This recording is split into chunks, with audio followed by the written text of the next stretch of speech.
For those of you watching from Alberta, Canada, you will be familiar with our guest today. As an MLA, he was known for his outspoken nature. He was a strong advocate for freedom principles, small government, and low taxes. And of course, those are a few reasons why he was so popular with his constituents, and perhaps why he was not equally appreciated by the United Conservatives. He continues to be involved in community affairs and maintains a presence in local media, often commenting on political and economic issues affecting Alberta.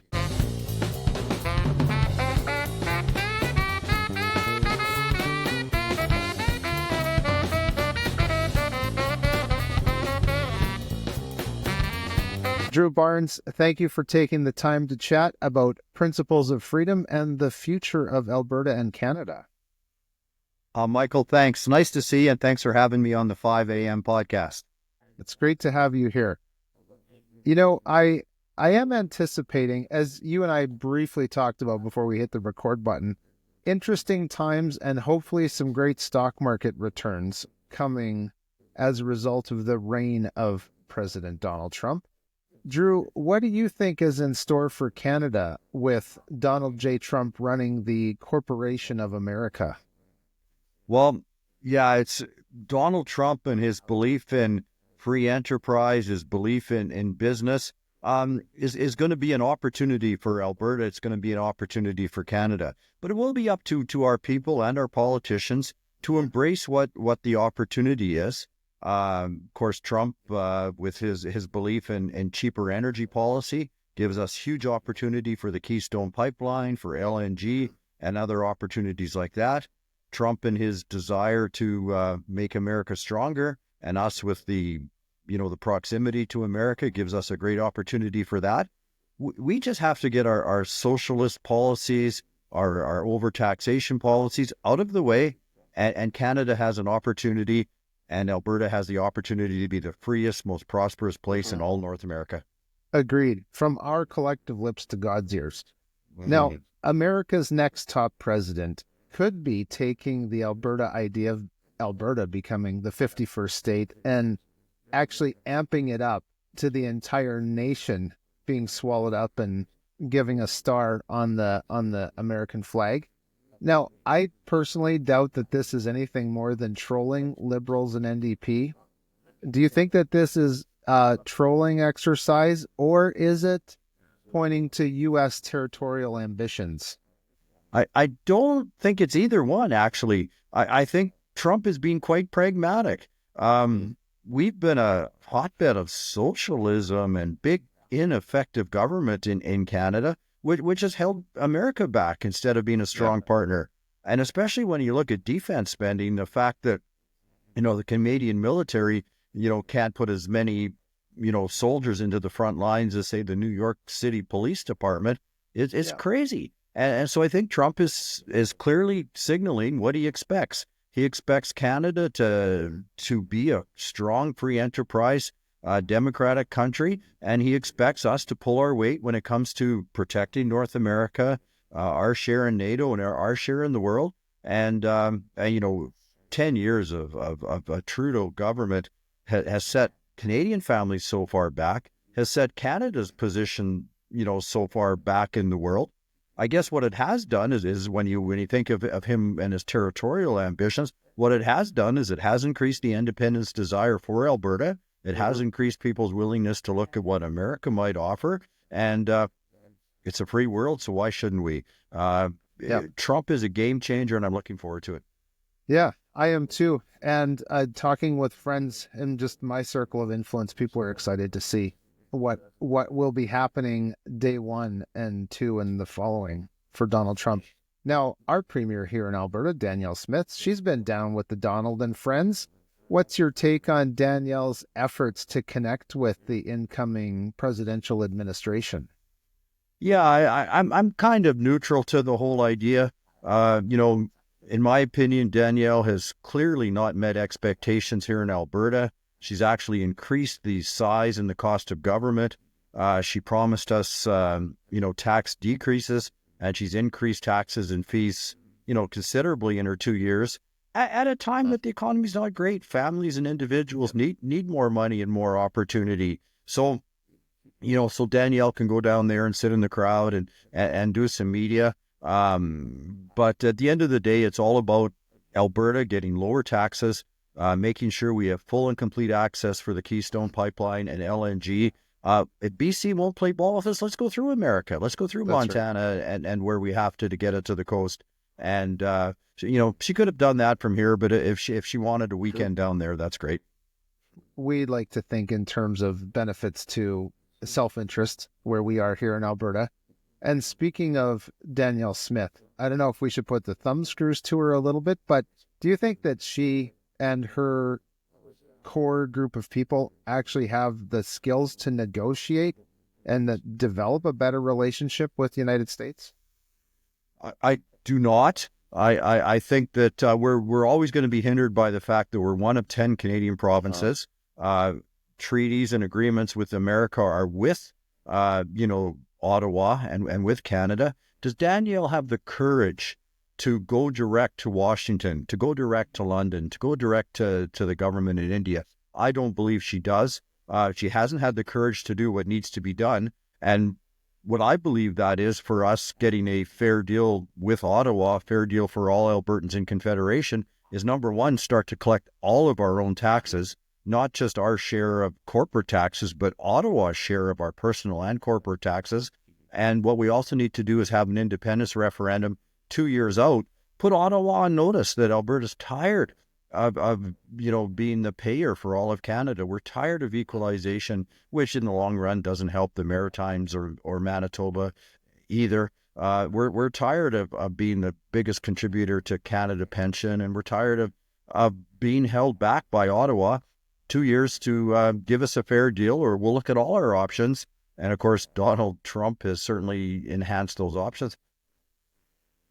What's that holiday song? I think it was John Lennon about the year ending and what have you done?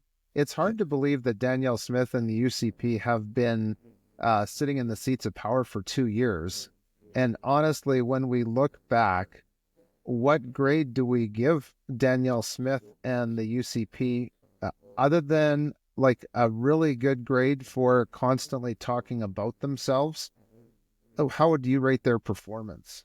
Oh, I would give them a D. They clearly have not met expectations, and expectations were smaller government, lower taxes, less paperwork, and less bureaucracy and red tape in the way of businesses that want to provide. So we're government's bigger than ever. Consistently, the most radio ad I've heard in the last little while is the Alberta government advertising for more employees. There's 27 ministries in the Alberta government now. Cabinet is bigger than ever. All this just creates red tape and the wrong message. And Michael, immigration, what mixed signals. 1 minute she wants Alberta to be 20 million people. The next minute she wants to put the brakes on it. She did have a small surplus, but then she announced $8 billion. I think it was 20 some schools, largely as a result of immigration. And that was going to more than wipe out times two our surplus before we hired one teacher, before we bought one textbook. And she did nothing to solve the real problem of increasing family choices for education. So Danielle, she's here, she's there, she talks, but it's time to reduce taxes, reduce the size and the cost of government, and get serious about getting out of the way of wealth creators. Yeah. Now I've got to ask you, are the UCP, in your mind, governing from the middle, or are they pandering to NDP voters preparing for the next election? Oh, they're more on the left. They're pandering. Excuse me, Michael, but boy, is it the wrong thing to do. We're seeing all around the world, we're particularly seeing in America, voters' desire and readiness for conservatism, fiscal responsibility, lower taxes. New Hampshire just announced they're ending their personal tax on dividends, and I think it was capital gains. That now makes 9 American states with no income tax. And here we are in Alberta with the third biggest oil reserve in the world, and government spending is through the roof. I can't tell you the number of people I've talked to in the last month that are waiting over 2 years to get a knee or a hip, or couldn't get in to get a CAT scan. It's sad that we have all this great wealth here, and we have all the right people, very well trained, hardworking risk takers, and we have all this policy and procedure in the way. So, Danielle knows what needs to be done. In 2012, when her and I were both elected together, we talked lots about the money following the patient in healthcare, the money following the student in education, lower taxes, and more focus on free enterprise. And in 2 years, I haven't seen it. Yep, absolutely. And we absolutely have at least 3 cans of worms open, but we have got to speak out about Canada's healthcare system. It is not world class. It is not the best that Canadians, it's not even giving us what we pay for. It's just not. And the big boogeyman that we always hear from the unions and those who support our public sick care system in Canada, they always use the United States as the boogeyman. And nobody mentions Norway. Nobody mentions, Germany, Holland, or the Netherlands, Singapore, even Mexico. What are your thoughts on that? Oh, you're exactly right. People are reluctant for change. That's human nature in any country. But it's crystal clear. Canada and Alberta, we spend the most per capita, and we get some of the worst outcomes. And we keep talking and talking and talking, but nobody does what needs to be done. So let's look at what needs to be done. Number one, we have to train a whole bunch more Alberta men and women to be doctors. End the reliance on foreign students, increase the number of seats, and let's have more Alberta people become doctors. Same thing for nurse practitioners. We need a whole bunch of more good, solid nurse practitioners to ensure that people have access to health professionals. And then we have to clearly decentralize the system. This Alberta Health Services system out of Edmonton, understand there's 350 managers in Alberta Health Service that have nobody underneath them. And that's what happens in big directorless companies.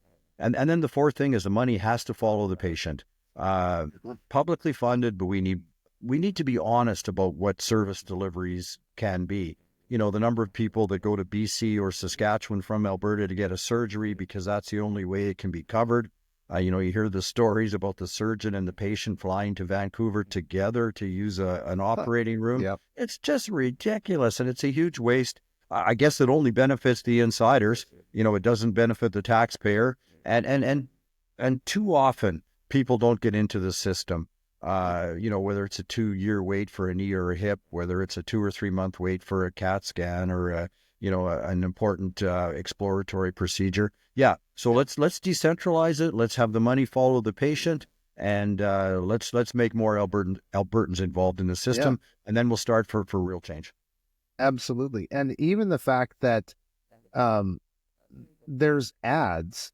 I just saw one from Estonia saying that you could get a knee replacement or a hip replacement, I don't know, $9,500 or something like that.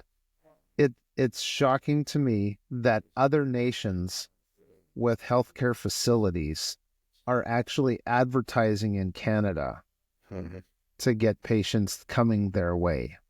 Yeah. So, yeah. Sorry. It's very, very true. I just had a friend in Mexico get top quality knee replacement for $4,000 3 days after she decided to do it. But what I'm hearing is Albertans saying to me, darn it, they're tired of a premier talking and not doing action. They're tired of paying high taxes and not getting access to the system. They're grateful and they thank God that they're able to pay for themselves to go somewhere else. But they know the system's broken. They know there's a better way to do it. And more than ever, they're prepared to roll up their sleeves and accept change and work for change. And I say to Danielle Smith, you've had 2 years, stop talking and start doing. So the other political leader that we have in this province is Mr. Naheed Nenshi. He was not a popular fellow from my relatives that live in Calgary. Do you think that he's anything more than a placeholder until the next leadership race? Uh, I don't. His values and his ideas are inconsistent with the majority of Albertans, Mm-hmm. particularly Calgary, where he represented as mayor for a while. He's off to a very, very slow start, not presenting any of his ideas. And the NDP, again, I mean, the ideas of bigger government and higher taxes and more public services at a time that every single one of them seems to need tremendous amount of work. No, he's barely noticeable, and it's an opportunity for Danielle and the UCP. It's an Mm-hmm. opportunity for conservative Albertans. Yeah. Michael, I long a bit for the days of 2012 when in the Wild Roses, 17 of us were effective opposition to the PCs, Yeah. and we had opposition from the conservative right, pushing for property rights, pushing for changes to public health and public education. We had our eye hugely on the entitlement of the PCs Mm-hmm. and the Redford government. So I believe opposition from the right and is way better for Albertans' future. Yeah. So speaking of that, then let's actually circle back to your idea that you had about uh, a party that basically was just representing rural Alberta ridings. Yeah. Thank you. I put that out there, and it's I'm so pleased you bring that up because 3 or 4 times over the Christmas holidays when I was having a coffee with a friend or chatting on the phone, they said, the Yeah. more I think about it, the more I like that idea. Yeah. And the whole idea is to effectively bring representation of conservative ideas, strive for the balance of power, where the conservative voters and the conservative ideas are. Um, you know, it, the truth of the matter now is 24% of Canadians work for one of the three levels of government, municipal, provincial, and federal, and that's 42% of the voting bloc. So you look at a city like Edmonton, where the concentration of government workers is higher than that, much higher than that. I believe the idea of the rural conservative party, MLAs, elected MLAs with free votes and full Uh-huh. input will always be able to represent their constituents' ideas Yeah. and beliefs. Yeah. Absolutely. It almost, when we look at, this is a broken up thought, but it's based on what you're saying. When we look at the European nations, Netherlands, obviously close to our heart in our house, there's multiple parties, and there's very often coalition governments. So, do we actually need to have five different parties in Alberta and force these um, people to come together?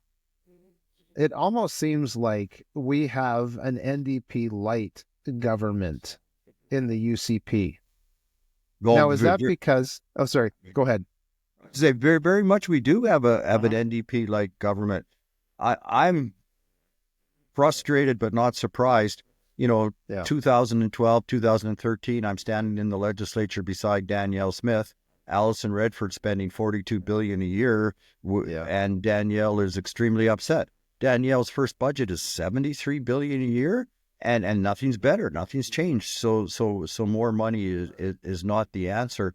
Um, yeah, it's those are the important things that have to happen, Yeah. and I think we're in a good spot now, though, Michael. People are wanting to stand up more and speak up and make Mhm. things happen.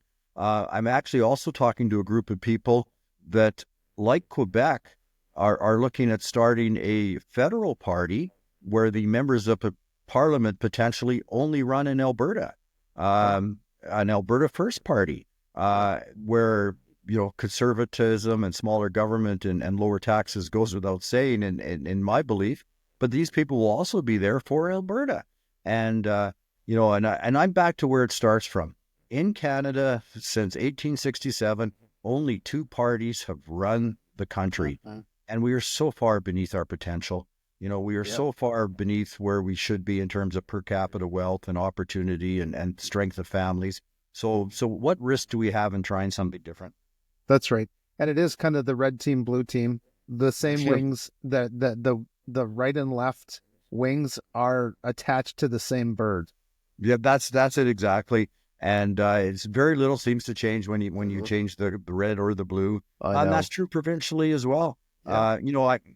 A best example I can think of is Rachel Notley and Justin Trudeau together raised our taxes considerably in 2015.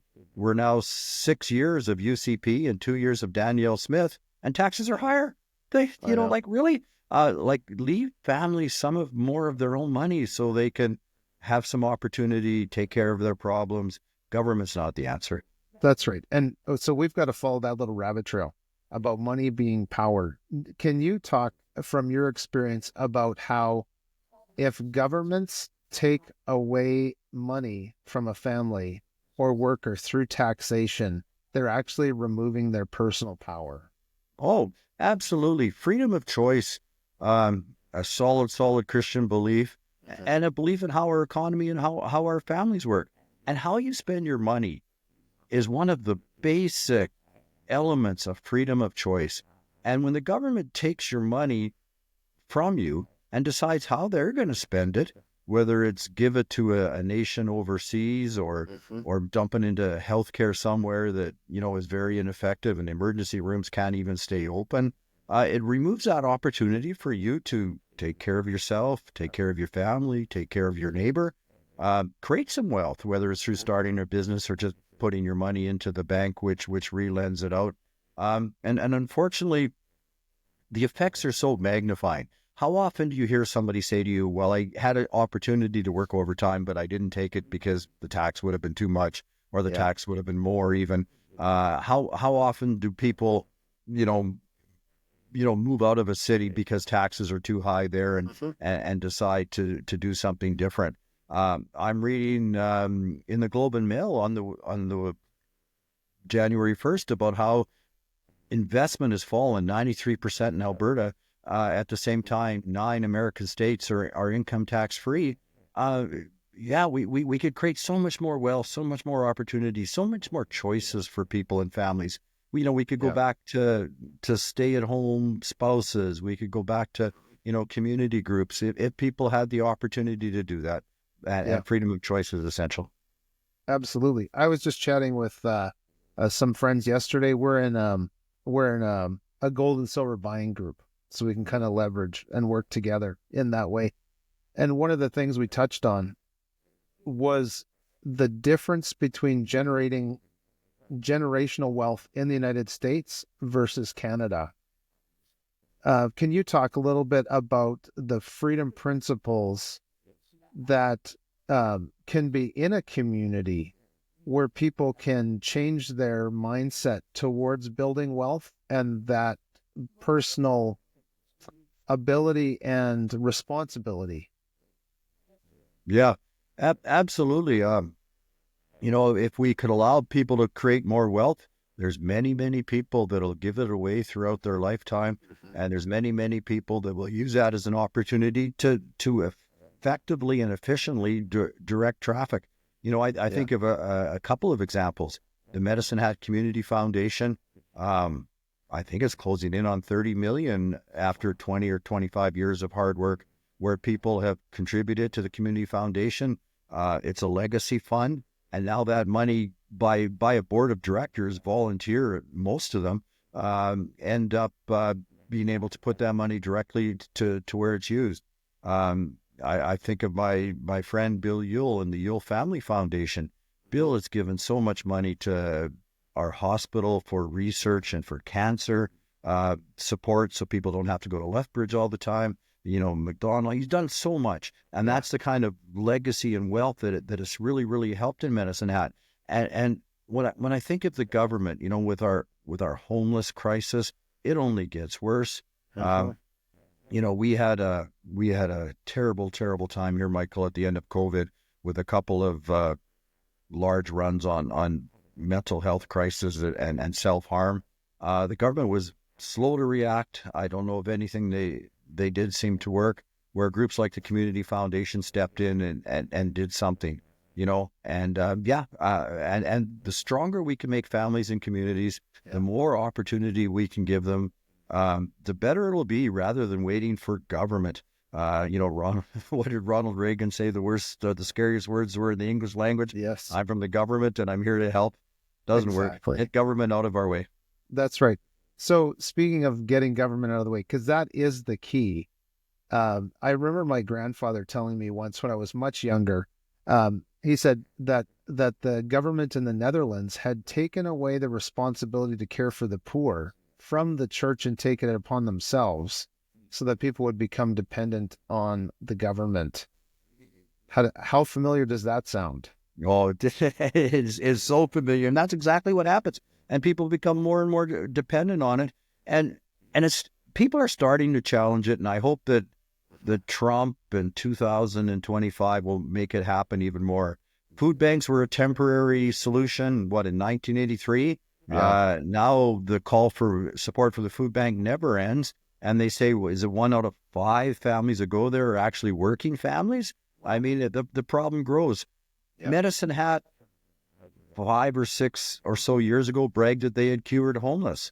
My goodness, Michael, you got to be here now. There's 100 people sleeping throughout the city at nighttime, and we're having some problems and some issues with the way things are happening. And so here we are, a situation where we created a situation to help, and it's made it worse.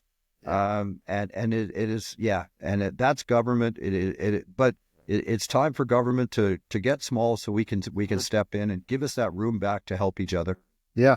Now let's circle back to government and public policy. Really, it is an anchor that's draining our province and personal bank accounts, corporate business bank accounts. And really, we can't think about our governments here in Canada without thinking about the public sector unions. And I realize that this can be a touchy subject for a lot of people. And it's mainly, I think, because there's so many Canadians that have a financial connection to public policy and public sector unions. So how strong of a force have the public sector unions become in determining public policy? Oh, Michael, they're extremely strong. Tens of thousands of members paying hundreds of dollars a year in dues, which a lot of that money ends up being used politically. In my 3 campaigns, at times it seemed like some of the people working for organizations with a public union were actually the ones campaigning against me. Before the last civic election here in Medicine Hat, which I think is about 4 years ago now, or 3 anyway, the Alberta Federation of Labor sent out an email saying, vote for this person for mayor, vote for these 5 people for councillor, vote for these, I think it was 2 people, I believe, for school board. And all but 1 was successful. And, there's a lot of union people. And let's start there. 24% of Canadians work for one of the 3 levels of government. Government is 44% of our entire economy is where we're at. Those 24% that work for the government are 42% of the voting bloc, and they have a huge sway over public policy. And, that's where you start. And that's where I'm so disappointed in Danielle Smith. Yeah. She has dramatically increased the size and the cost of government. Every time there's a little bit of good news about oil and gas royalties or the price of oil or income tax receipts, a new program, more spending. Again, when so much what we have now is not delivering effective results. There's some things we can do about it, though, Michael, and it's time to start. Number 1, make it so the employer doesn't have to or cannot, I prefer doesn't have to, collect the union dues. Okay. Because right now the employer has to do that and remit it to the union. Secondly, there's 26 American states that are called right to work states. And what that means is joining your union is optional. You don't have to join your union to work for the public service or the place that you work at. It forces a union to be more competitive. It forces a union to be better. And it's what we were talking about 5 minutes ago. It gives individuals more choice as to where their hard-earned dollars are going. And Michael, collectively, we're very, very smart. Collectively, better decisions will be made if people have freedom to choose. Yeah. And so are there other ways that specifically Albertans in this case could decrease the cost impact of public sector unions, maybe private education? Yeah, private education would be a great one. Danielle Smith should greatly enhance the public education and the public health care choices. There was an idea called the pod school system, and Danielle, when she wanted to be leader of the UCP, talked about it briefly. But the whole idea is an accredited teacher could start their own school, and approximately the $25,000 that each student is paid for by the taxpayer of Alberta, the teacher could take that money and do their own school thing. And then they would have their choice of whether they wanted to join the ATA or not, or whether they wanted to do their own thing. And again, that choice and enhancement would provide parents more involvement, would provide better outcomes. Competition is a key element that works when it comes to making things better. So more choice for sure, and real choice. So they can have the money follow the student, the money follow the patient. So obviously the same for healthcare. But Michael, there's government is so big. She's spending $73 billion a year. She's created 27 ministries. If I was premier, I'd eliminate 10 of those ministries and effectively reduce the size and the cost of government. Yeah. Now, realistic, tangible ideas. You just mentioned if you were premier. How about if you were the finance minister and you got a call and said, it's 2025, we have to make a change? They're not going to say that, I assure anyone, unfortunately. Yeah. But where would you start, or where would you crack the whip at your finance minister as where do you start? We have to be competitive to the Trump administration. Yeah. There's so much to do. First thing I just mentioned, instead of 27 ministries, immediately cut it to 17 and look for further efficiencies there. There's 87 MLAs right now. She's increasing it to 89. I believe that should be reduced to 67. So make the policy impact of government smaller. Ralph Klein did a 5% cut across the board. Ralph Klein cut some ministries 45%. We are almost since Ralph's first 6 years, we've just layered the cost of inefficient program on inefficient program. I would absolutely do a 5% cut across the board. And, there's some other things. Put in real choice in healthcare. Klein used to have a cap on doctor salaries. Doctors have been unable to help the government solve some key problems like dermatologists, ophthalmologists, and red X-ray guys and what they get paid. And, there's some key things to look at there. Other thing, it starts with the individual and the family, though. Yeah. I would cut taxes. I would go to an 8% flat tax on all income. I would look for further savings from there. Like Saskatchewan, like Manitoba, I would end the 2% small business tax. It collects about $400 million a year. And who was hit harder during COVID and even the economy now than small business? Yeah. Let's give them some hope and opportunity. And as you said, with choice in education, I understand that during COVID, our teachers weren't working. They weren't, they weren't laid off, but our students weren't able to go to school, and it was costing us $30 million a day. And we just let that inefficiency run for months. And somebody has to care. Somebody has to respect the tax dollar, the taxpayer. And that's where it starts. Lower taxes, less spending. Yeah. The money that comes into public coffers is not government money. It's taxpayer money. Yeah. And if one of us reached into another person's wallet and took money from them, not that there's anything there, but under duress, we'd be in trouble. And so, Yeah, how is it that the government is that one person or that one entity that can use duress to take money that someone else earned and worked for? It's let's talk about grassroots and okay, that's great. freedom-minded organizations. How can grassroots organizations compete with the political powers that we see around us right now? Yeah. Well, the good news is the people are ready for this. The people, the last 2 or 3 years, the people were coming out by the thousands to get involved, and they still are. Um, Good. but you have to be strategic. The Alberta government spends $73 billion a year. What we've seen out of Ottawa, and what does the Ottawa government spend now? I bet it's $400 billion a year. And they look what happened to the people charged with mischief in the Freedom Convoy. Look at the overreach of the Emergency Act and that kind of thing. So we need to be strategic. Follow, absolutely follow the laws and follow all the election rules, but let's be strategic. And that's why I mentioned the Rural Conservative Alberta Party. Let's win where we can. Let's present and develop those ideas from Alberta citizens. Let's strive for the balance of power someday. The NDP has had the balance of power in Ottawa for decades. And, look what we've got in the last little while that is so very, very costly and totally ineffective, whether it's daycare, dental plans, and all the pharmacare, all the things that come out of there that are bankrupting us. Yeah. That's why I'm pleased that these friends of mine are starting this Alberta First Party that's just going to run MPs in Alberta, hopefully.